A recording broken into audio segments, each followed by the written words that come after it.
Assalamualaikum warahmatullahi wabarakatuh. Alhamdulillahi rabbil alamin. Wassalatu wassalamu ala ashrafil anbiya'i wal mursalin wa ala alihi wa ashabihi wa man tabi'ahum bi ihsanin ila yaumiddin. Rabbi shrah li sadri wa yassir li amri wahlul 'uqdatam min lisani yafqahu qawli. Wala hawla wala quwwata illa billahil 'aliyyil 'azim. Allahumma yassir wa la tu'assir wa tammim bil khair. Yang saya kasihi tuan-tuan, perempuan dan ahli jawatan kuasa pengajian Jamaiyah Al-Ishraqiyah, semoga diberikan rahmat kuatan oleh Allah Subhanahu wa taala. Alhamdulillah, kita bersyukur pada Allah Subhanahu wa taala pada pagi yang berbahagia ini kita dapat untuk membicarakan beberapa hal kaitan dengan peringatan agama kita. Kerana kita hidup di atas dunia ini perlu sentiasa mengingati dari kalangan kita. Kerana manusia ni sifat dia ialah lupa.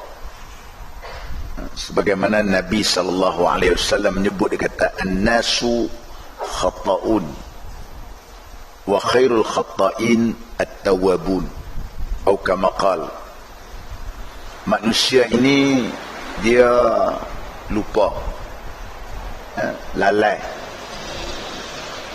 salah. Sebaik-baik yang salah itu ialah dia bertaubat kepada Allah Subhanahu wa taala. InsyaAllah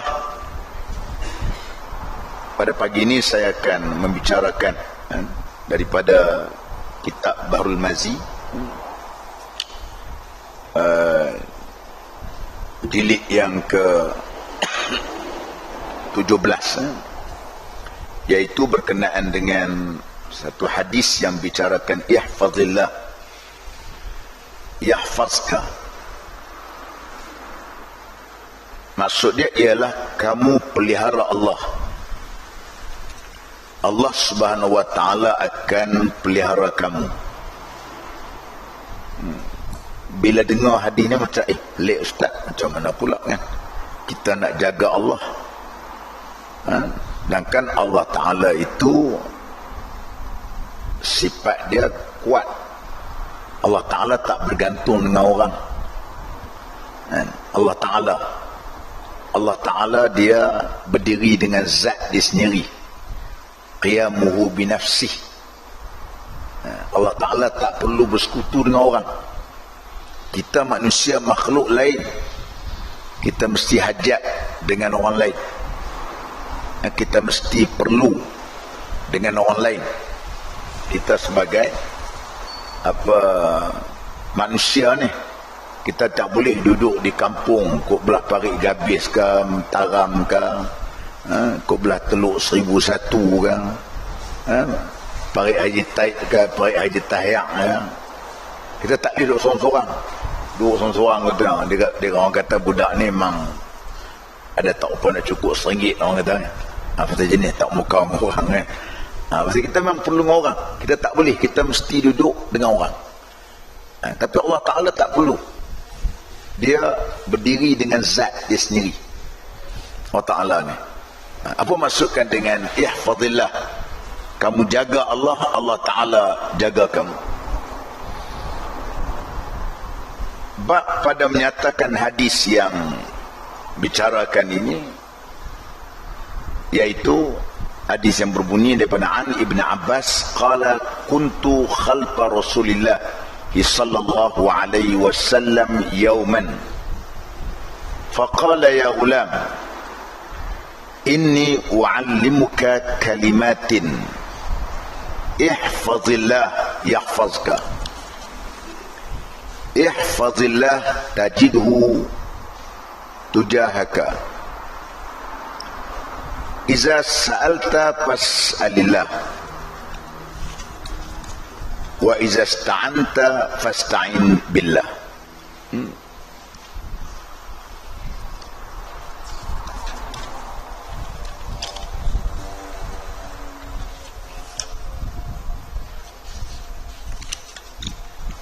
Wa'lam anna al-ummata law ijtama'at ala an yanfa'uk lam yanfa'uk illa bi syai'in qad katabahu Allah lak. Walau ijtama'u ala an yadurruka lam yadurruka illa bi syai'in qad katabahu Allah alaik. Rufi'atil aqlam wa jaffatis suhuf.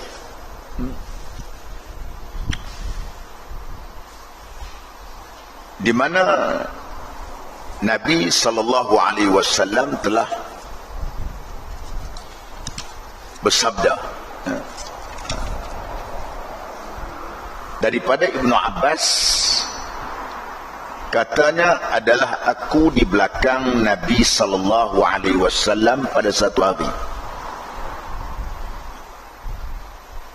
Maka Nabi bersabda, hai ulam, hai budak, inni u'allimuka kalimatin, aku nak ajar kepada kamu beberapa kalimah. Apa kalimah dia?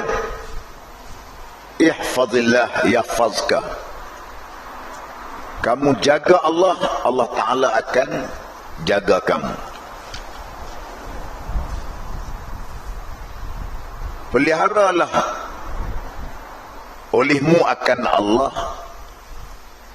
maka engkau akan dapatkan dia di hadapanmu.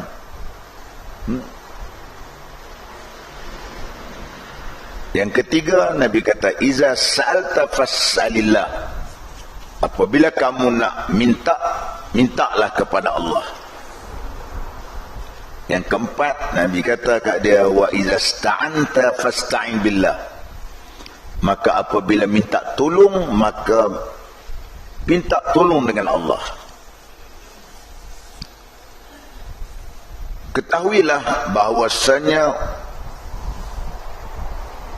umat itu jikalau berhimpun ia atas untuk memberi faedah kepada kamu, tiada memberikan faedah kepada kamu melainkan dengan suatu sesungguhnya telah ditakdirkan dia oleh Allah.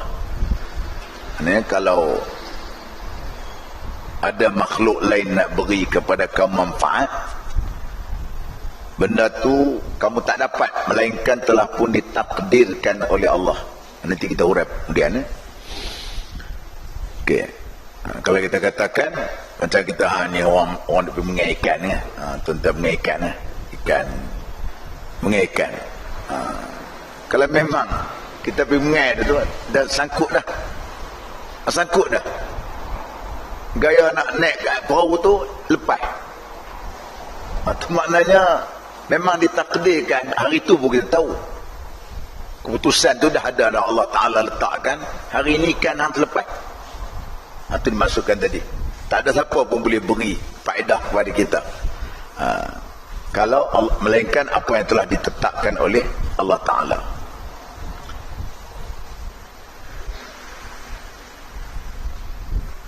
Dan jikalau berhimpun mereka itu atas untuk memberi mudarat akan dikau, tiada memberi mudarat akan dikau melainkan dengan suatu sesungguhnya ditakdirkan dia oleh Allah atas kamu. Begitu juga kalau orang nak beri mudarat ke awak, tak boleh, kerana Allah Ta'ala kata tak mudarat hari ni. Macam kita kata orang nak apa berlaku, na'udzubillah, macam orang kata kereta berlaku aksiden, kita katakan orang lain meninggal belakang, dia tak meninggal. Memang ditentukanlah begitu, tak ada siapa yang boleh nak mudaratkan dia. Ataupun orang tu bunuh dia, tembak dia ke sebagainya, kena tembak pistol dia, kena peluru betul, tapi tak mati. Sebab apa? Manusia tidak boleh memberikan mudarat pada dia.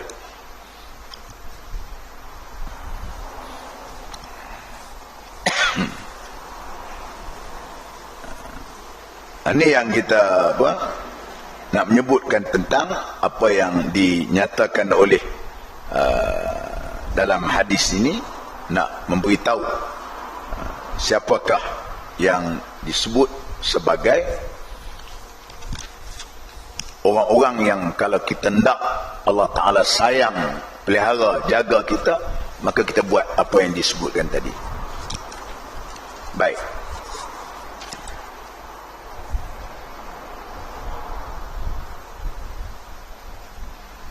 Ketahuilah kiranya, wahai saudaraku, sungguhnya satu hadis Nabi yang besar maksudnya, dan ialah asal daripada umbi yang besar pada memelihara hukukullah dan berserah bagi kehendaknya. Ini hadis ini bincangkan bab melibatkan soal usul. Soal usul ni soal benda yang asas dalam agama kita. Segala perkara yang berlaku atas dunia ini semuanya di bawah penguasaan Allah Ta'ala. Nak cerita bukan makhluk, kerana yang apa berlaku ni semuanya atas pengetahuan Allah Subhanahu Wa Ta'ala, dan semuanya di bawah penguasaan dia. Itu dikatakan berhubung kait dengan soal usul. Begitu juga hadis ini membicarakan juga kita kena percaya, antaranya ialah berkenaan dengan, iaitu kita percaya dengan qada dan qadar. Qada dan qadar ni merupakan ketentuan yang telah pun ditentukan oleh Allah Ta'ala kepada itu sifat usul. Kerana kita mesti di antara rukun iman, kita mesti percaya dengan qada dan qadar. Itu rukun iman. Kalau orang tak percaya dengan rukun qada dan qadar, maka ia terdiri dari kalangan orang yang murtad ataupun orang yang kafir.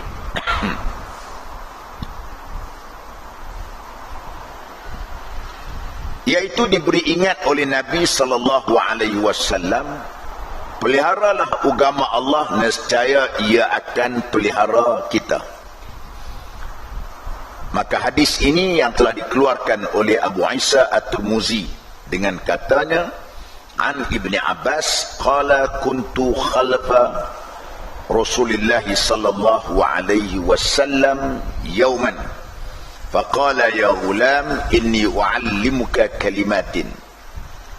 Diriwayatkan daripada seorang sahabat bagi Nabi sallallahu alaihi wasallam, lagi saudara sepupunya nama Abdullah ibnu Abbas. Hadis ni hadis yang Nabi dia menyebut tentang satu hari, kata Ibnu Abbas ni ialah salah seorang daripada kibarus sahabah, ulama min kibarus sahabah, ulama daripada pembesar sahabat.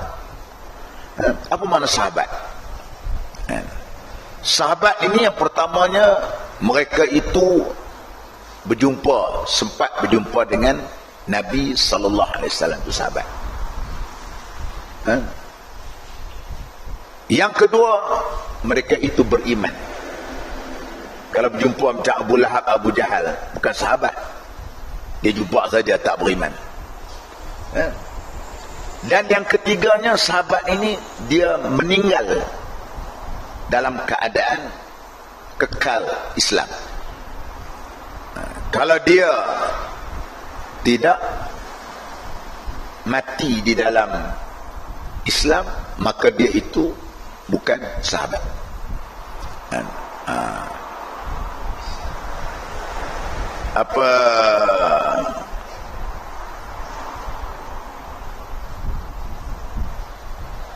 Nabi dia memang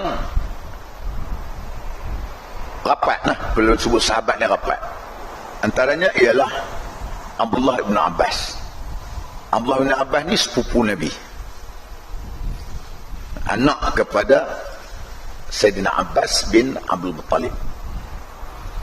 Dia, dan dia meluk Islam pun waktu kecil lagi, dan dia minat dengan agama, maknanya minat itu nak jadi alim. Berkat Nabi doa kat dia, Nabi doa kepada Ibnu Abbas, iaitu Allahumma faqihhu fid din wa 'allimhu ta'wil. Ya Allah, keberikanlah kefaqihan, faham agama yang baik kepada budak ini, dan ajarkan kepada dia berkenaan dengan ilmu ta'wil, maknanya ilmu tafsir. Sebab itu Ibn Abbas ni salah seorang dari seorang yang faqih, alim dalam fiqh. Dan Abdullah Ibn Abbas juga ialah merupakan seorang yang alim dalam bidang tafsir, dan juga banyak meriwayat hadis Nabi sallallahu alaihi wasallam. Ada satu tafsir, iaitu tafsir Abdullah Ibn Abbas, tak disebut sebagai tafsir Ibn Abbas. Tafsir Ibn Abbas ni merupakan tafsir yang mempunyai otoriti, menjadi rujukan yang kuat dari kalangan para ulama di dalam nak menafsirkan berkenaan dengan ayat-ayat Al-Quran. Ini Allah Ibn Abbas, tafsir Ibn Abbas. Kerana Ibn Abbas ni orang yang rapat dengan Nabi, dengan Nabi. Terdapat satu kisah, dia ni terlalu excited sangat, dia nak tahu macam mana Nabi semayang, bagaimana kan. Sehingga kan dia minta tumpang di rumah mak saudara dia, nak tengok nak tumpang di rumah. Nabi tidur, si Nabi itu, bila Nabi bangun tengah malam tahajud, dia pun cepat-cepat bangun untuk pergi ambil air untuk Nabi ambil uduk. Nabi ambil uduk. Jadi Nabi pun terkejut tengok dia bangun, budak dia mah tu kanak-kanak lagi, bangun. Jadi dia kata dia nak tengok Nabi semayang macam mana kan. Dia ikut, betul. Inilah Abdullah bin Abbas. Sebab tu para sahabat ni tuan-tuan, mereka memang, mereka kalau bolehnya tak nak pisah dengan Nabi. Dekat mana Nabi duduk, mereka follow Nabi. Mereka follow Nabi. Sebab mereka tak mau terlepas daripada kalam yang Nabi ucapkan tadi, terlepas. Kerana Nabi cakap ni wahyu, wa ma yantiqu 'anil hawa in huwa illa wahyu yuha. Kerana apa yang Nabi cakap ni, wa ma yantiqu 'anil hawa, dan dia bercakap, Nabi tak cakap dia ikut nafsu macam kita ni cakap merapu kan. Nabi tak. Sebab tu kalam yang keluar daripada Nabi tu ialah benda yang berharga, mutiara. Sebab tu para sahabat ni dekat follow Nabi. Ada di kalangan mereka tu khidmat dengan Nabi kan, apa, tolong ambil air, tolong ambil kasut Nabi, susun kasut Nabi. Itulah kerja mereka. Mereka nak supaya mereka tetap pisah dengan Nabi kita Muhammad sallallahu alaihi wasallam. Inilah ya apa Abdullah bin Abbas ni. Jadi kata Abdullah, dia kata, adalah aku di belakang Nabi sallallahu alaihi wasallam sama-sama menunggang satu binatang. Ia di hadapan dan aku di belakangnya satu hari. Dia katakan kuntu khalfa Rasulullah sallallahu alaihi wasallam. Satu hari aku duduk belakang Nabi dalam tunggangan satu binatang. Dalam itu kami sama-sama di atas binatang itu, lalu bersabda, hai budak. Dia panggil ya ulam. Ulam ni dia panggil budak. Hai budak, dia kata.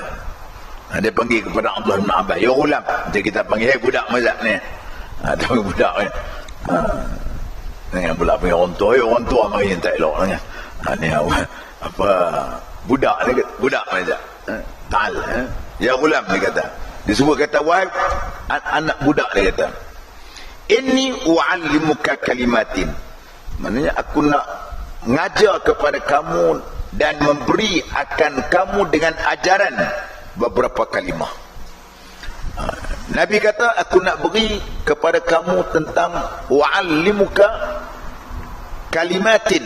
Aku nak ajar kepada kamu berkenaan dengan beberapa kalimah, beberapa kalam yang aku nak beritahu, nak ajar kepada kamu, nak ajar kepada kamu, supaya kamu boleh mengambil pengajarannya tadi.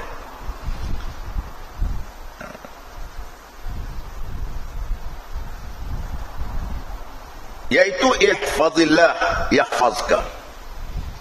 Pelihara oleh kamu akan Allah, nescaya memelihara ia akan dikau, yakni pelihara olehmu akan agama Allah daripada sia-sia dan bertukar ganti. Itu maksud dia. Itu dikatakan ihfazillah, pelihara Allah Ta'ala ni bukan macam kita duk jaga anak kita kan. Jaga anak kita supaya jangan jatuh kan, jaga mak kita yang tua supaya jangan tumbang jatuh. Itu maksud jaga yang kita faham gitu. Maksud jaga Allah Ta'ala ini, pelihara Allah Ta'ala ini, iaitu kamu naklah pelihara akan agama Allah. Itu yang kita ni kena jaga agama Allah. Kerana Rasul dah tak ada dah tuan-tuan. Nabi dah tak ada. Tak ada dah Nabi. Sebab tu Nabi kata, ana khatamul anbiya. Aku ni merupakan penyudah Nabi, penutup dah Nabi. Tak ada dah Nabi lepas ni. Aku tak ada dah Nabi. Lepas aku ni tak ada lagi. Cuma ada seorang buat kecoh. Nama dia Mirza Ghulam Muhammad. Dia ni mengasaskan satu ajaran, nama dia ialah ajaran Qadiani di India. Ajaran ini ajaran yang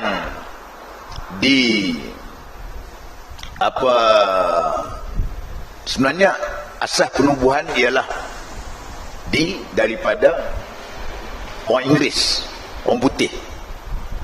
Dia tubuh ajaran Qadiani ini satu ajaran yang mengajar penganut dia, pengikut dia, supaya di dalam ajaran tersebut tidak adanya konsep jihad dalam Islam.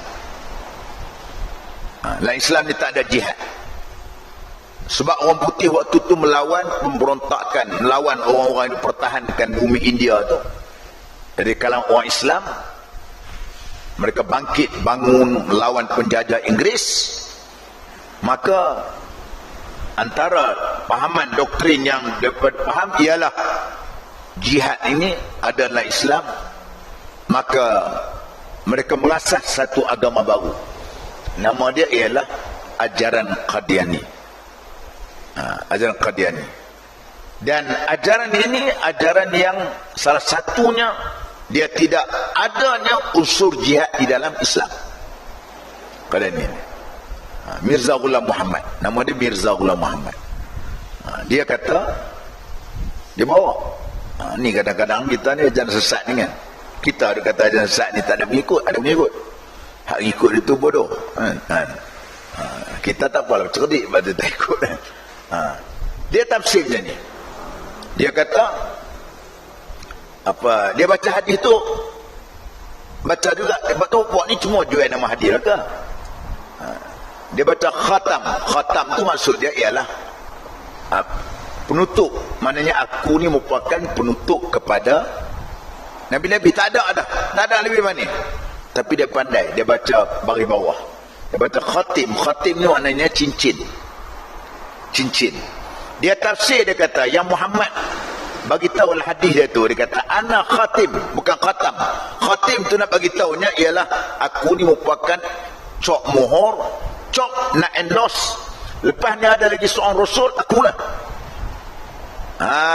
Dia baca dengan baris bawah. Arab ni bila baris lain dia tukar makna tu. Arab ni payah sikit. Sebab tu saya pun mengajar Arab, saya pun tak pandai kan. Batu unta lama di Mekah sampai hari ni tak boleh cakap Arab kan. Memang Arab payah. Arab ni bila orang kata dia tukar baris, tukar makna. Macam kata bara saja, baca baris lain mana lain. Kalau baca dengan baris bawah birun, jadi kebaikan.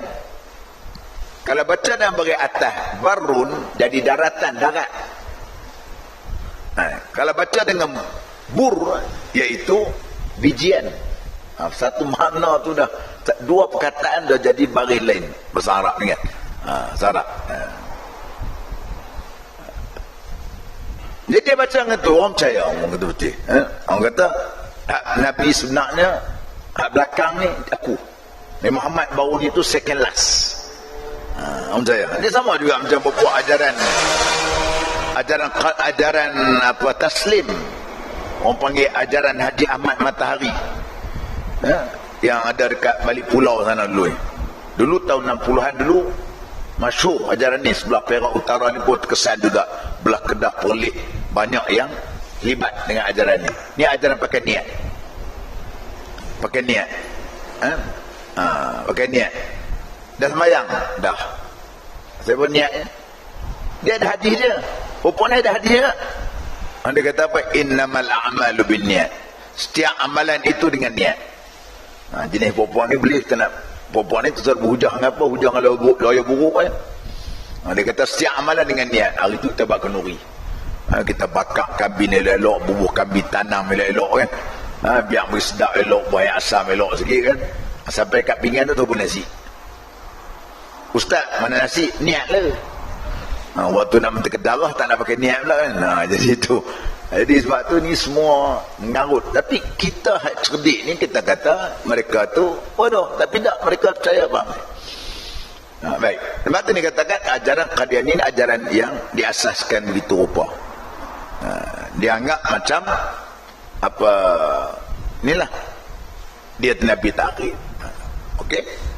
Balik pada cerita tadi ialah nak ceritanya ialah Nabi, tak ada Nabi dah kita sekarang. Nabi dah tak ada, Rasul dah tak ada. Tapi syariat masih berjalan. Syariat tak mati dengan matinya, dengan wafatnya baginda. Iblis masih hidup. Iblis ni tak mati. Dia tak mati lagi, dia hidup sampai kiamat nanti. Iblis ni. Oleh itu siapa pula yang nak jaga agama daripada hasutan iblis ni tadi? Yang nak jaga daripada hasutan iblis kita lah. Tu kata ihfazillah, kamu kena jaga Allah. Maksud dia kamu kena pelihara agama Allah. Kamu kena jaga agama Allah. Kalau ada orang-orang yang cuba nak kenat agama Allah, kamu kena pertahankan agama Allah. Itu maksud dia. Itu yang dikatakan sebagai ihfazillah. Naklah kamu jaga agama Allah, maka Allah Subhanahu wa taala akan pelihara kamu. Allah Ta'ala akan jaga kita. Itu kata pelihara segala suruhan yang diwajibkan, maka kita suruh orang buat benda wajib. Dan segala apa yang kita pelihara, segala apa yang ditegahkan, yang diharamkannya tak pula kita tak buat. Maka diperbuat segala yang disuruh itu dengan sebenar-benar menjunjungnya. Kita buat. Yang apa yang Allah Ta'ala suruh kita buat ni kita buat. Kebetulan tuan-tuan, hak yang agama suruh ni semua mudah. Boleh buat. Boleh buat mudah. Islam ni mudah sekali. Sebab tu Allah Ta'ala sebut dalam Quran macam selalu kita baca dalam wirid kita dalam ayat kursi. La yukallifullahu nafsan illa wus'aha. Allah Ta'ala dia tak beratkan kepada kita itu benda yang kita tak boleh buat. Mudah. Mudah ya. Bak ibadat kita tengok Allah Ta'ala atur elok lah. Subuh tadi pukul 6. Pukul 6. Lohor tadi pukul 1. Jarak masa panjang 6, 7, 8, 9, 10, 11, 12, 1, 7 jam boleh kerja. Boleh pergi bendang, boleh pergi semua. Nampak? Lepas tu pula asar pula. Dalam pukul 4.30 kata-katakan. Lepas tu maghrib pula. Lepas tu isyak pula. Dia susun tu waktu tu kita boleh buat dah. Susun waktu tu kita boleh buat dah. Tak ada lah kita kata pukul 6 semayang, pukul 7 semayang, pukul 8 semayang. Lorak dia lah. Lorak dia lah. Gaya nak beracun kan. Beracun Allah Akbar, Allahu Akbar. Gaya 2-3 petak Allah Akbar, Allah Akbar. Pakai benang kita tak ke mana. Kalau dekat pejabat pula gaya nak buka, nak type satu muka surat Allah Akbar, Allahu Akbar. Lepas tu type 2-3 buat muka. Yang tu kalau sini lah. Islam tak macam tu. Sebab tu dia atur elok lah. Artinya kita boleh menjunjung segala perintah Allah Ta'ala ni boleh buat. Boleh buat. Tak ada masalah. Semayang pula dia kata, tak apa. Kamu tak boleh berdiri, duduk. Semayang ni satu amal yang berat. Amal yang paling berat semayang. Amal yang paling berat. Sebab tu semayang ni dia tak ada excuse. Selagi kita ni ada akal, wajib semayang. Sebab tu kita jaga mak kita ke ayah kita ke hak sakit ni, kita kena peringat buat semayang. Saya bila pergi ziarah orang sakit ni, saya peringat yang tu ya. Kadang-kadang kita lalai. Allah payahlah ustaz nak mayang ni pasal pakai pampers. Semayang sekarang kita boleh mayang. Janganlah kita ada fikir macam kita semayang macam kita sihat macam ni tak. Mayang. Haji wajib. Rukun Islam yang 5 wajib. Wajib sebab tu syarat wajib haji ni istita'ah, mampu. Sebab tu Nabi tahu dah. Ada sahabat tanya, adakah haji ni tak tahu wajib? Kalau aku kata tak tahu wajib, mampu yang bah. Kan? Allah Ta'ala. Nabi tahu dah. Tak, betul tahu dah. Kan? Hari ni kita katakan, kita tahu, kita haji mau wajib. Kita tak kata Nabi kata wajib. Jangan pula kita usaha hati kan. Macam mana ustaz? Duit tak ada nak pergi haji, tak berdosa. Tak berdosa. Ataupun ada duit, tiba-tiba nama kita tak senarai, tak berdosa. Kita nak pergi, yang berdosanya apa dia? Nama dah naik, sihat badan, duit ada, tak nak pergi berdosa. Nak pergi berdosa. Tak ada apa. Nanti Islam tu mudah. Mana yang wajib kita senang boleh buat, artinya kita boleh buat. Apa Islam suruh ni kita boleh buat belakang. Benar macam kita kata ayam ni kan. Makanan kita ni lebih banyak halal daripada haram. Kadang-kadang dia tak bang, payahlah ustaz bila ikut Islam. Dia kata payah apa? Payahlah ustaz, kadang-kadang ialah bila Islam ni arak tak boleh minum. Ya, arak satu tak boleh minum. Lain boleh minum mereka. Lecikang boleh minum. Cendol bakar boleh minum. Air tebu boleh minum. Ayam titok, ayam titok, boleh titok totok lah. Saya tahu makan, saya tak erti nak tengok dia sebutnya macam-macam ayam, bila air boleh minum, tapping boleh minum, escape boleh minum. Lah, arak satu tak boleh minum, hang kata Islam payah. Dan orang minum arak ni pun bukan sedap pun. Saya tanya orang minum arak, sedap ke abang minum arak? Tak adalah ustaz, dia bila minum arak ni duduk dekat bagan serai, nampak Casablanca, nampak Australia, nampak New Zealand, nampak Amerika, sedap-sedap dalam Sungai Gedung. Aduh ya. Ayat dia pergi makan minum, tak payah apa. Sebab tu Islam suruh ni boleh buat. Tak ada masalah apa. Hak Islam suruh. Sebab tu katakan kita boleh menjunjung segala perintah Allah. Atau Allah Ta'ala. Tak ada masalah apa. Allah Ta'ala kita boleh lakukan dan kita boleh buat apa yang Allah Subhanahu Wa Ta'ala perintahkan pada kita. Tak ada masalah apa. Betul macam orang perempuan kan, kita pakaian kita. Tak ada masalah pakaian kita. Yang penting apa dia? Pakaian menutup aurat. Nak pakai style apa? Pakistan, India, pakailah. Cuma orang lelaki-lelaki ini antar pusat dengan lutut. Orang perempuan kecuali muka dengan tapak tangan. Perempuan, pakailah pakaian apa pun, nak pakai seluar kan, nak pakai apa kan, yang penting apa dia, jangan ketat, jangan jarang. Tu je pakaian dia. Kan payah pun. Nak pakai longgak macam kita pakai, senang bergerak pun. Senang bergerak. Kadang-kadang pelik juga manusia ni kan. Yang perempuan ni kan. Nah, dia pakai, dia buat kain terbelah. Kain terbelah. Apa tujuan dia buat kain sebelah? Nak suruh tunjuk ke orang paha dia, aurat dia. Tapi pelik bila angin kuat macam ni, dia berhenti pula nak tutup apa? Dah tu memang tujuan nak tayang ke orang, tayang habis lah buat macam mana? Sebab tu bila kita tak ikut agama ni tuan-tuan, otak kita jadi tak betul. Otak kita jadi tak betul. Dia pelik. Dah tujuan hang buat apa? Tiba-tiba nyusah apa? Hang nak naik bas payah, hang nak naik kereta payah. Jadi payah belakang. Sedangkan Islam hang tu kata Islam payah. Sedangkan Islam ni senang.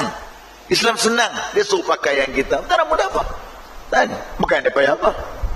Ni kita katakan Islam ni mudah.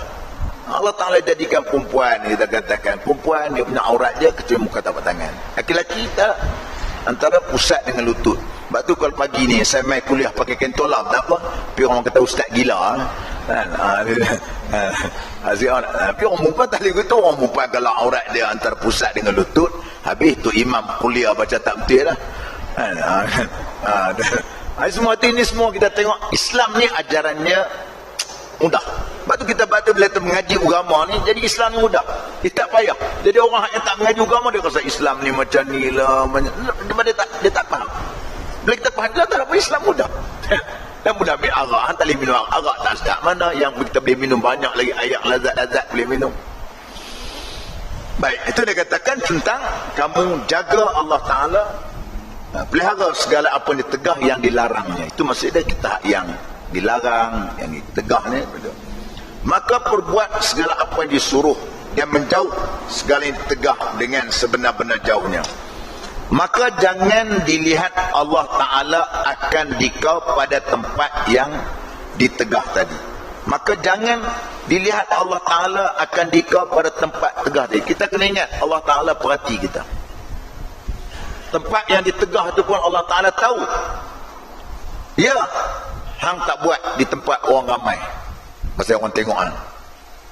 Tapi hampir di Indonesia ke, pergi luar negara, Singapura ke, Thailand ke, Amerika ke, hang buat benda tu. Tapi kena ingat, Allah Ta'ala ada tempat yang hang duk buat kerja ni. Tempat yang hang duk buat kerja ni. Tu kena ingat. Maka apabila taat kamu akan Allah dengan menjunjung segala yang disuruh dan menjauhkan segala yang ditegahnya, nescaya dikelilingnya akan dikau dengan beberapa malaikatnya di hadapan engkau, dan daripada belakangmu memelihara mereka itu akan dikau daripada suruh Allah. Jadi kalau dikata kalau kita taat dengan Allah, junjung segala apa yang Allah Ta'ala perintah, tinggal apa yang Allah Ta'ala larang, nescaya dikeliling akan dikau tu dengan malaikat. Malaikat jaga kita. Malaikat jaga kita. Malaikat pelihara kita. Dia pelihara kita daripada benda-benda yang musibah, daripada benda-benda yang tak baik tadi. Allah Ta'ala, dia ada tentera-tentera dia. Junudus samawati wal ard, tentera-tentera Allah Ta'ala di langit dan juga di bumi. Malaikat bersama-sama dengan kita. Karena sebab kamu dia jaga Allah Ta'ala. Oleh itu kita tengok kadang-kadang orang yang ada taraf, dia taraf sebagai karamah ataupun bersifat dengan awliya, waliullah. Dia tumpakan orang yang mendapat pelindung Allah Ta'ala.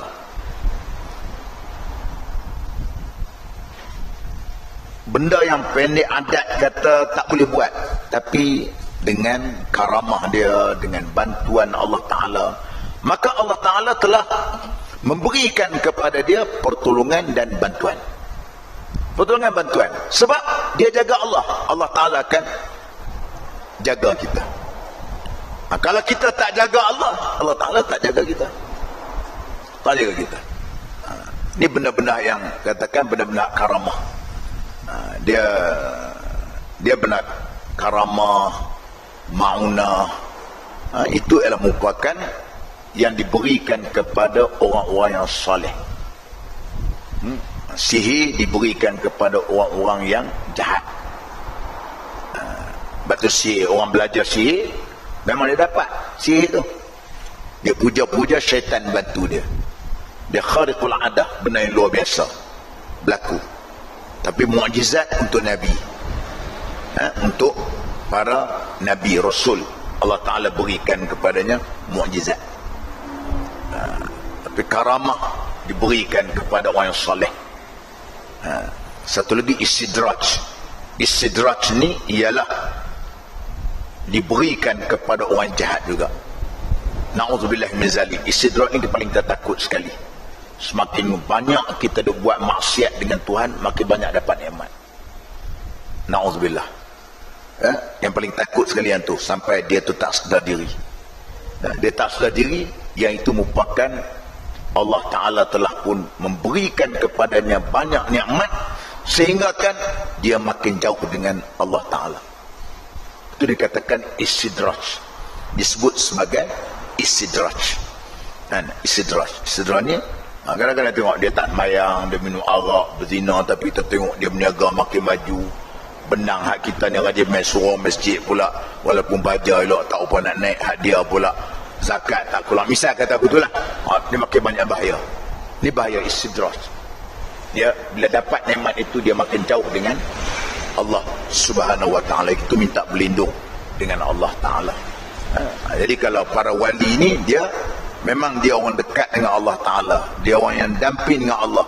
Memohonan dia, Allah Subhanahu wa ta'ala akan kabulkan permohonan dia tadi. Dia wali. Wali ni dia taklah mengaku dia wali kan. Kalau dia kata saya ni wali ni, tu bukan wali, tu kuali orang panggil. Wali tu dia tak mengaku dia wali. Orang yang kata dia wali, dia tak mengaku, dia pun tak sedar, tak kata dia tu wali. Orang yang mendakwa-dakwi pada dia tu, dia tak ada apa pun kan. Dia tak ada apa, dia beramal macam biasa. Apa yang dia minta doa, Allah Ta'ala makbul kan. Kenapa jadi itu? Sebab dia jaga hak Allah. Dia jaga Allah, Allah Ta'ala jaga dia. Dia katakan Allah Ta'ala jaga dia. Maka bila kamu pelihara akan agama Allah, seperti yang tersebut itu, nescaya dipelihara engkau, yakni dipelihara dirimu dan anak istrimu dan harta dan agama dan dunia kamu. Kita ni nak supaya anak kita dipelihara Allah, isteri kita dipelihara Allah, harta kita dipelihara Allah, dunia kita dipelihara oleh Allah Subhanahu wa ta'ala. Maka kita jagalah agama Allah. Kita peliharalah agama Allah Subhanahu wa ta'ala. Jaga agama Allah Subhanahu wa ta'ala. Bila kita jaga agama Allah, maka Allah Ta'ala akan jaga diri kita dan juga keluarga kita.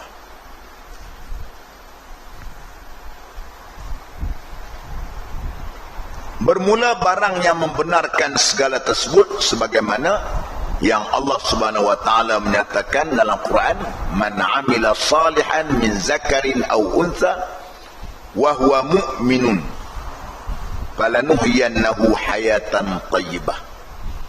Artinya siapa yang beramal, ia akan amal yang saleh daripada laki-laki atau perempuan, padahalnya ia mukmin, nescaya dihidup akan dia akan sebagai hidup yang baik. Ini kita tengok bagaimana Allah Ta'ala sebut dalam Quran sebagai jaminan. Jaminan untuk apabila manusia ini dia melakukan satu amalan yang menyebabkan dia dikasihi oleh Allah Subhanahu wa ta'ala, maka kita tengok Allah Subhanahu wa ta'ala juga akan memelihara dia. Tuan-tuan tengok dalam surah An-Nahli ayat 97. 97. Allah Ta'ala kata apa? Man amila salihan min zakarin aw untha. Siapa yang beramal saleh daripada orang laki-laki dan perempuan. Orang laki-laki perempuan ni Allah Ta'ala tak ada pilih kasih. Dia samanya orang perempuan laki-laki ni. Dia buat semayang berjamaah 27 pahala laki-laki, perempuan pun sama. Kalau laki-laki dia infak RM1 digandakan sampai 700 kali ganda, perempuan pun sama. Dia tak ada pilih kasih bab ni. Sama laki-laki perempuan. itu apa buat begitu. Wa huwa mu'min, dalam keadaan dia itu beriman kepada Allah. Falanuhyiyannahu hayatan thayyibah, maka Allah Ta'ala akan berikan kepadanya kehidupan yang baik. Kehidupan yang baik. Apabila kita mempanggil apa? Menjadi manusia yang kita sebut sebagai orang yang beramal soleh. Bila kita amal soleh, Tuhan akan berikan kepada kita satu kehidupan yang baik. Itu kehidupan yang baik. Ini kita nak lakukan dan kita laksanakan di dalam kehidupan kita. Jadi ini satu perkara benda yang membolehkan kita terdiri daripada orang-orang manusia yang semikian rupa. Ya? Batu tuan, kita nak supaya Allah Ta'ala jaga kita, pelihara kita, sebagainya, maka kita kena jaga hak Allah Subhanahu Wa Ta'ala dengan kita hidup sebagai seorang mukmin yang sejati. Maka itulah sebabnya kita lihat orang yang kena bala bencana itu ialah kerana mensia-siakan segala yang disuruh Allah Ta'ala. Kita tengok apabila selalunya batu tuan-tuan, apabila kena bala, wa ma asabakum min musibatin fabima kassabat aydikum. Bermula orang yang mengenai akan dikau daripada bala bencana itu, maka iaitu dengan sebab usaha diri kamu. Ini pun juga sama apabila kita kena ingat, apabila kita melakukan satu perkara tadi yang menjadikan kita berkelakuan demikian rupa, kita buat begitu, apa yang menimpa kepada kita daripada musibah ni tuan-tuan, fabima kassabat aidikum, akibat daripada tangan kita.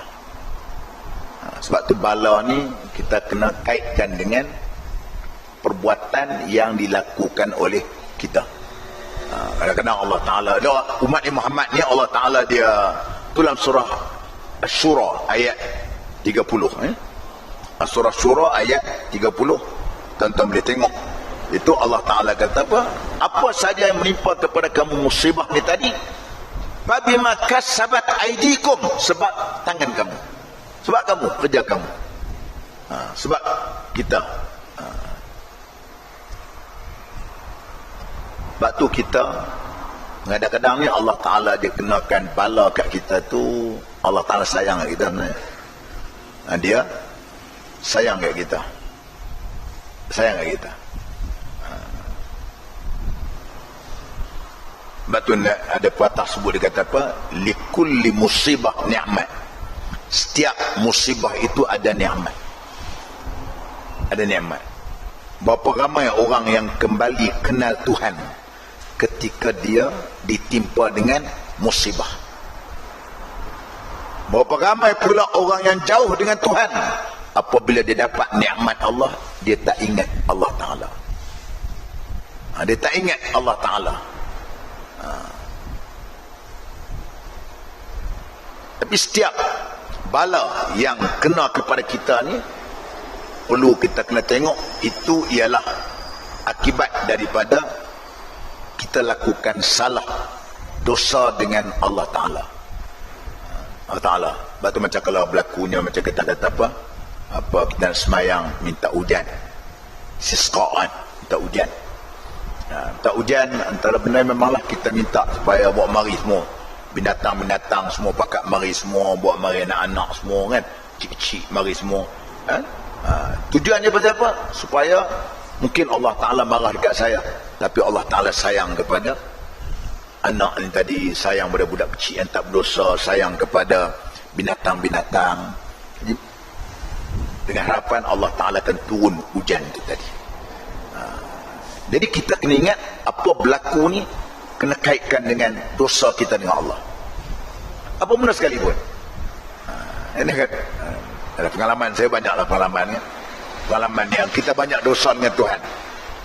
Adalah kita buat banyak tak kenal dengan Tuhan. Tuhan bayar cash, tunai atas dunia. Kadang-kadang kita buat silap salah tadi, tiba-tiba berjalan sepak tunggui, darah kaki. Cuba kita cek balik, ada benar yang kita tak betul dengan Tuhan tadi, ada benar yang kita silap dengan makhluk tadi. Allah Ta'ala kenalkan begitu rupa kan? Itu semua benda memanglah itu pengalaman semasa saya sendirilah. Selalu berlaku menjatuh hati kita banyak dosa dengan Tuhan. Allah Ta'ala dia bayar terus tunai kat kita, bayar tunai kat kita. Sebab perbuatan kamu tadi menyebabkan dosa, Allah Ta'ala bayar. Oh, kita pun rasa memang betul apa yang berlaku tadi, kesilapan dan kesalahan yang kita lakukan kepada Allah Subhanahu wa Ta'ala. Batu setiap bala bencana ni kita kena kaitkan dengan apa perbuatan yang kita lakukan, tangan kita yang lakukan gitu. Dia bahkan jadi begitu apa sebab jadinya musibah bala bencana itu kerana akibat daripada perlakuan yang ada kepada kita.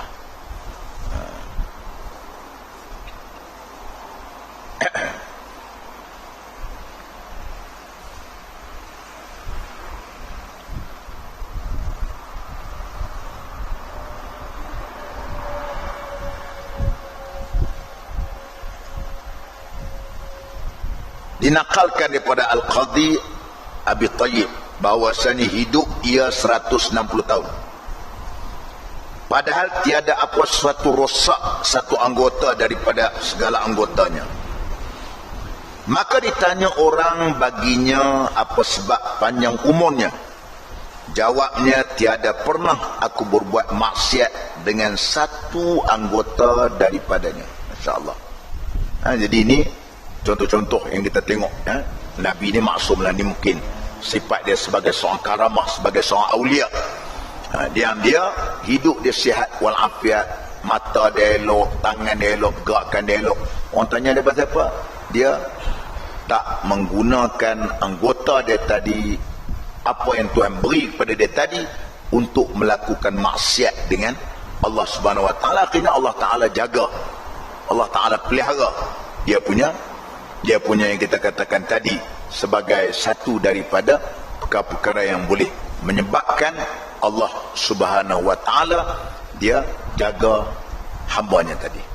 Inilah yang perlu kita lihat, yang perlu kita tengok dalam kehidupan kita. Semoga kehidupan kita ini Allah Subhanahu wa Ta'ala pelihara begitu.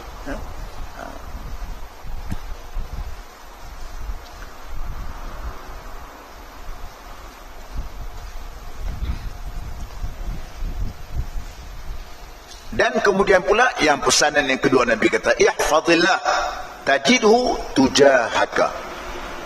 Pelihara olehmu akan Allah, engkau akan dapatkan dia di hadapanmu. Maksud di hadapan ini ialah iaitu peliharalah agama Tuhan seperti yang tersebut tadi, iaitu peliharakan segala yang difardukannya dan segala hukumnya. Kita pelihara hak fardu kita buat elok kan. Kemudian yang apa hukumnya pun kita jaga elok, dan kita melazimkan ketaatan kita dengan Allah Ta'ala dan menjauhkan segala yang ditegah dan barang yang tiada disukanya. Nescaya engkau dapat akan Tuhan itu di hadapan kamu.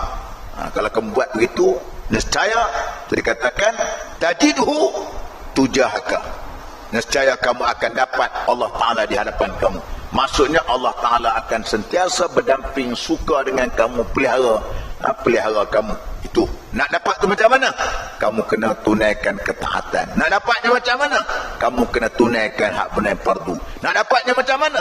Kamu tunaikan benda-benda hak yang sunat-sunat. Menjadikan Allah Subhanahu wa Ta'ala akan menjaga dan sentiasa dekat dengan kamu dan melindungi kamu dan menolong kamu di mana saja kamu ada, dan di masa dan di mana tempat yang kamu kehendaki akan dia pada pekerjaan agama kamu dan dunia kamu.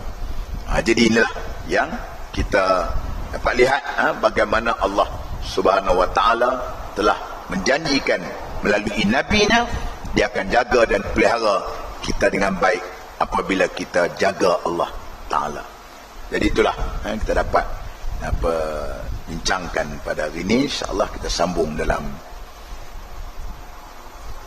bulan depan. Bulan depan pun saya tak pasti, saya takut parlimen, kalau parlimen kalau parlimen bersidang habis itu boleh lah.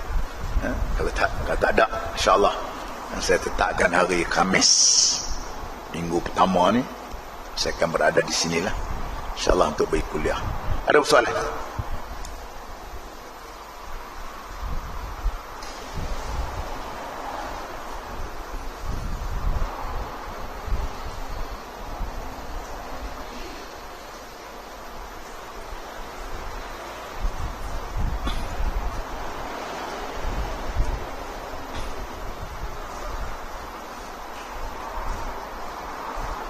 Okey, tuan-tuan, kalau tak ada apa, cuma satulah. Hari ni ada berlaku dua musibah tempat kita ni. Satu di pokok tumbang, menimpa rumah. Satu lagi kedai terbakar dekat dengan Bagan Serai. Jadi pada hari ni saya melancarkanlah kutipan untuk kita berilah sedikit. Hari ni hari orang lain, besok hari mereka, untuk kita sampaikan sumbangan sebagai tanda simpati kita dengan apa yang berlaku tadi. Minta boleh edarkan tabung dan sebagainya untuk kita berkongsi pada mereka. InsyaAllah hari ini hari mereka akan hidup kita ni. Watilkal ayyamu nudawiluha bainan nas. Hari ini hari mereka, besok tah hari kita pula. Tak ada apa yang berlaku tadi. Dan kita harapkan apa yang kita sumbangkan tadi, mungkin kita tak diselesaikan masalah mereka secara penuhnya, tapi sebagai rasa simpati kita dalam masyarakat hidup berkeluarga ni, maka kita menjadikan diri kita adalah terdiri dari kalangan orang-orang yang sentiasa meletakkan tahapnya untuk kerana kita, macam Nabi sebut, dia kata wallahi fi aunil abdi ma kana al-abd fi auni akhi. Allah Ta'ala akan menjaga hambanya selagi hambanya, Allah Ta'ala akan menolong hambanya selagi hambanya menolong hambanya yang lain. Saya lancarkanlah kutipan untuk tuan-tuan sumbangkan kepada mangsa ni tadi, insyaAllah. Aqul qawli hadza wa astaghfirullah al-azim li wa lakum. Wassalamualaikum warahmatullahi wabarakatuh. A'udzu billahi minasyaitonir rajim. Bismillahirrahmanirrahim. اللهم انفعنا بالقرآن العظيم ويسر لنا القرآن العظيم. اللهم فقهنا في الدين وعلمنا صراط الذين أنعمت عليهم من النبيين والصديقين والشهداء والصالحين وحسن أولئك رفيقا. الحمد لله رب العالمين.